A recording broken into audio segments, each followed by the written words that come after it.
May mga bagay ba sa bahay mo na parang nagbibigay daan sa mga kakaibang nangyayari? Yung tipong may gumagalaw kahit walang hangin, nakakaramdam ka ng bigat, o parang may presensyang hindi mo maipaliwanag. Hindi ito palaging imagination lang. Minsan may spiritual na dahilan.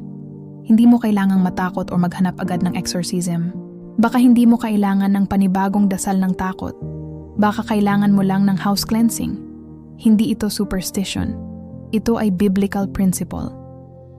Ngayon, pag-uusapan natin kung anong mga bagay ang dapat mong alisin sa bahay mo at paano mo ito lilinisin, both spiritually and practically.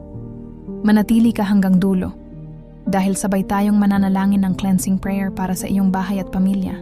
Una, mga gamit na may kinalaman sa occult at witchcraft. Kasama dito ang mga tarot cards, Ouija boards, spell books, at mga ritual objects tulad ng chalice o spirit cups. Ang mga bagay na ito ay hindi simpleng laruan o koleksyon. Ginagamit ito sa mga ritual ng divination o paghahanap ng lihim na kapangyarihan sa pamamagitan ng espiritu na hindi galing sa Diyos.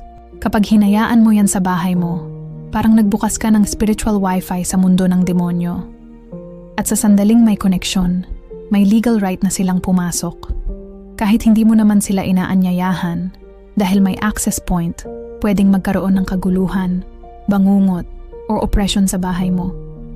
Ang akala ng iba harmless curiosity lang, pero sa mata ng Diyos, lahat ng nakikipag-usap o humihingi ng tulong sa ibang espiritu ay pagsuway sa Kanya. Kaya kung may ganito ka sa bahay, huwag mong itago, tanggalin mo. Huwag mong sayangin ang kapayapaan mo sa ngalan ng aesthetic o curiosity. Pangalawa, New Age at wellness items. Ngayon, hindi lahat ng relaxation o energy practice ay neutral.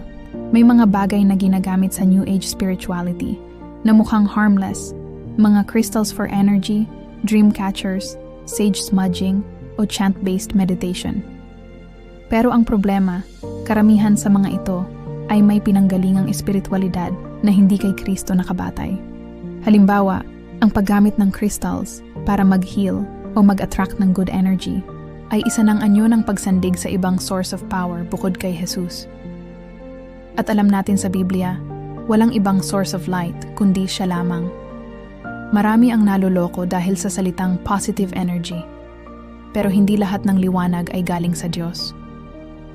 Sabi sa 2 Corinthians 11 verse 14, si Satanas ay nagkukunwaring anghel ng liwanag. Kaya maging maingat. Kung meron kang mga ganitong bagay, hindi mo kailangang magpanik. Pero alisin mo ito at ibalik ang tiwala mo kay Kristo. Pangatlo, mga idols at false religion objects. Ito naman ang mga statues, images, o art pieces na ginagamit sa pagsamba sa ibang Diyos o espiritu. Kasama rito ang mga good luck charms, beads, o anting-anting na pinabasbasan sa ritual ng ibang pananampalataya. Kahit gift lang daw o souvenir, kapag ito ay inialay sa espiritu o Diyos-Diyosan, may espiritual na bigat ito. Maraming testimonya ng mga taong may ganitong gamit sa bahay. May mga hindi maipaliwanag na sakit, away sa pamilya, o paulit-ulit na problema sa finances.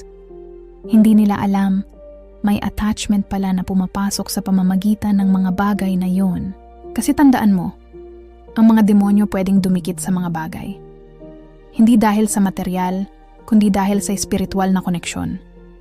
Kaya kung may ganito ka, huwag kang manghinayang. Ang pagpapalaya ay mas mahalaga kaysa sa sentimental value. Pangapat, mga simbolo at representasyon ng kadiliman.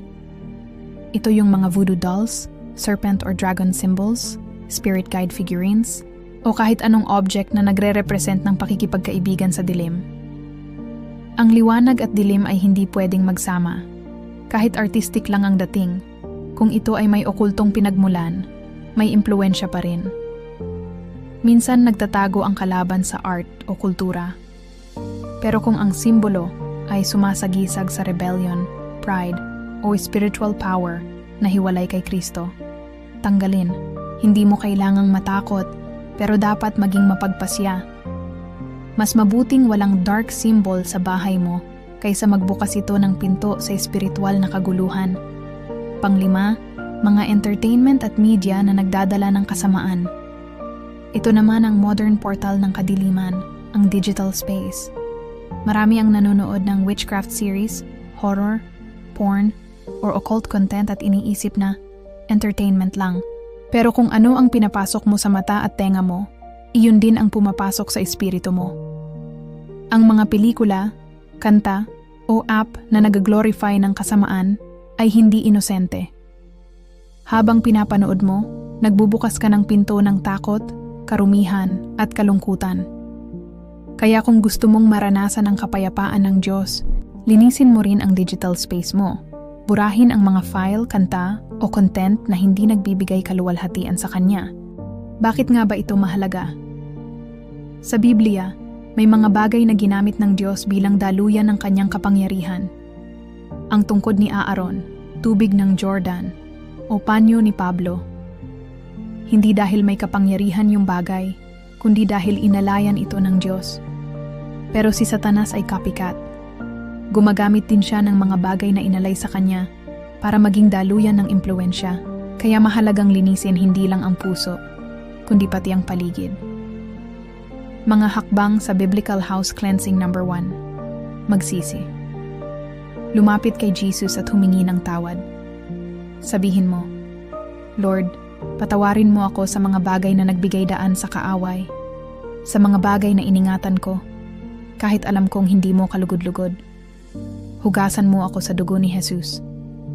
Number 2. I-renounce. Putulin ang koneksyon. Sabihin mo, tinatakwil ko ang lahat ng koneksyon sa witchcraft, divination, astrology, at occult practices. Kinakansela ko ang lahat ng kasunduan sa kadiliman. Ako ay pag-aari ni Jesus. Number 3, hayaan mong ipakita ng Holy Spirit kung ano ang dapat alisin.